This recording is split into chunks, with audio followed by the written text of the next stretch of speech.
जस्मिता, आपका हार्दिक स्वागत है जस्मिता's किचन में। आज हम श्रावण महीना स्पेशल मोहन थाल देखेंगे जो सबका फेवरेट है। बड़ी आसान तरीके से बन जाता है, कुछ टिप्स और ट्रिक्स का ध्यान रखना पड़ता है। तो चलिए शुरू करते हैं मोहन थाल।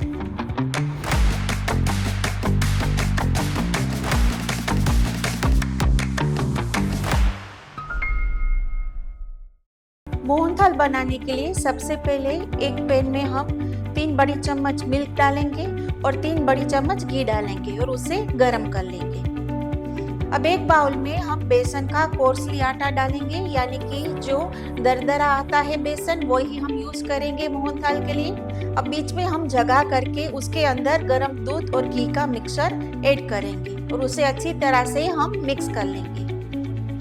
अब देख सकते हो कि किस तरह से मैंने मिक्सचर को अच्छी तरह से मिक्स किया है, यानी कि हाथ में लेकर उसे दबाओ तो एक अच्छी तरह से वो बाइंड हो जाता है और जैसे ही उंगलियों से प्रेस करो तो वो बिखर जाता है, यानी कि जो हमारा मिक्सचर है उसके अंदर अच्छी तरह से दूध और घी मिक्स हो गया है। और यही प्रोसेस को धाबा देना बोलते हैं। अब ये धाबे को हम आधे घंटे तक कवर करने के लिए छोड़ देंगे। अब एक बाउल में चुटकी भर केसर लें और इसके अंदर 1/4 कप जितना गर्म दूध डालें ताकि केसर का कलर अच्छी तरह से निखर के आए। ठीक आधे घंटे के बाद अब इसे हम एक छन्नी की सहायता से छान लेंगे। छानने से ये जो धाबे का मिक्सचर है वो अच्छी तरह से दाने दाने जैसा खिल के निकल के आएगा। अब एक कढ़ाई में घी गरम करेंगे।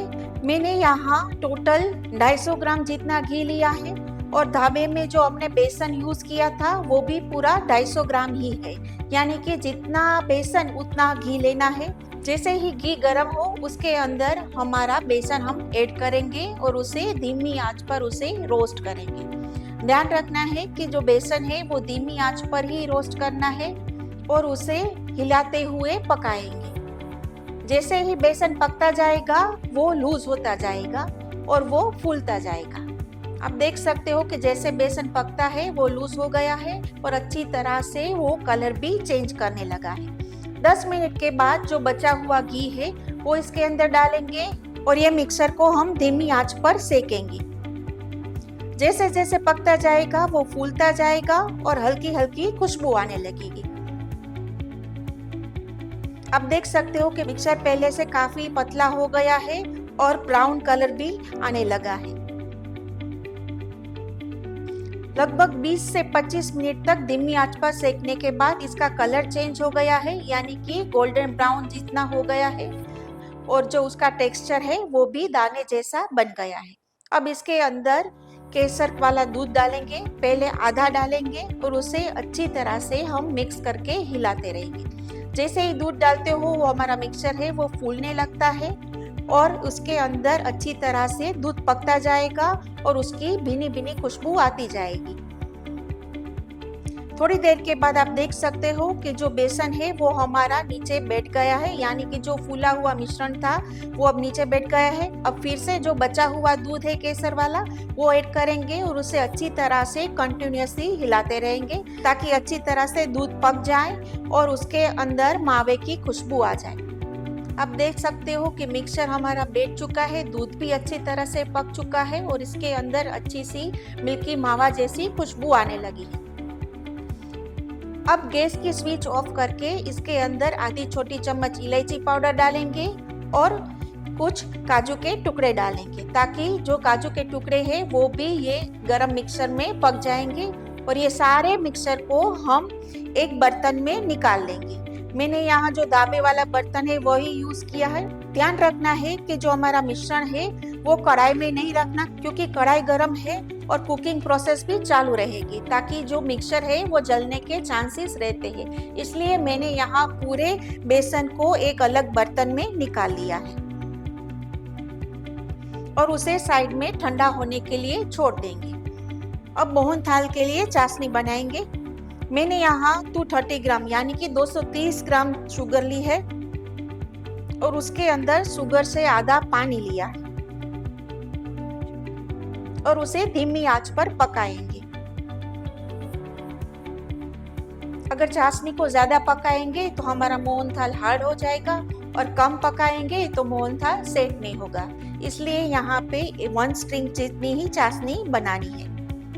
10 से 15 मिनट के बाद आप देख सकते हो कि चाशनी है वो रेडी हो चुकी है, यानी कि जो आप चाशनी हाथ में लगा के देखो तो उसके अंदर 1 स्ट्रिंग जैसी कंसिस्टेंसी आ गई है, यानी कि ये चाशनी मोहनथाल के लिए परफेक्ट है।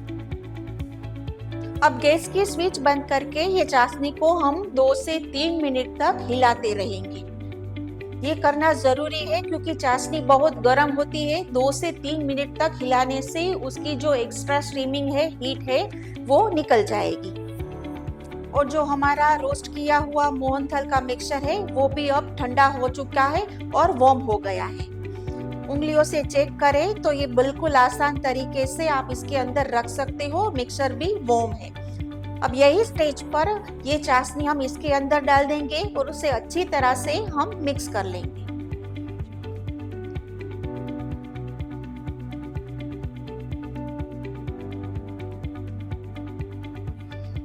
और उसे एक ग्रीस टिन में हम डाल देंगे और अच्छी तरह से हम चारों ओर से उसे सेट कर देंगे। फिर पिस्ता से गार्निश करेंगे और थोड़ी देर ठंडा होने के बाद कट कर लेंगे। तो लीजिए तैयार है मोहनथाल। तो देखा ना आपने घर पे मोहनथाल किस तरह से आप बना सकते हो। बिल्कुल हलवाई स्टाइल बनेगा। और कुछ चीजों का ध्यान रखना है, जैसे कि कब हम ढाबा देते हैं उसे कितनी देर तक छोड़ना है, फिर उसे धीमी आंच पर पकाना है और पकने के बाद 2 स्टेज में उसके अंदर केसर वाला मिल्क डालें और उसे भी धीमी आंच पर पकाते हुए दूध को अच्छी तरह से हिलाएं और अच्छी तरह से उसे पकने दें। और फिर वही मिक्सचर को हम एक बाउल में ट्रांसफर कर लेंगे ताकि जो मिक्सचर है वो हमारा जले नहीं, क्योंकि जिस कढ़ाई में हमने वो मिक्सचर पकाया है वो जलने के चांसेस रहते हैं। इसलिए पूरा मिक्सचर है वो हमने अलग कढ़ाई में ट्रांसफर कर लिया है और उसे वार्म होने तक ठंडा करेंगे। फिर 1 स्ट्रिंग वाली चाशनी रेडी करेंगे और उसे भी 2 से 3 मिनट तक कंटिन्यूअसली हिलाएंगे और वो चाशनी को हम मोहनथाल के मिक्सचर के अंदर डालेंगे और उसे अच्छी तरह से मिक्स करके ग्रीस स्टील में डालेंगे और उसे सेट करने के लिए छोड़ देंगे। तो लीजिए तैयार है मोहनथाल। आप भी घर पे बनाओ और कमेंट्स करके मुझे जरूर से बताओ।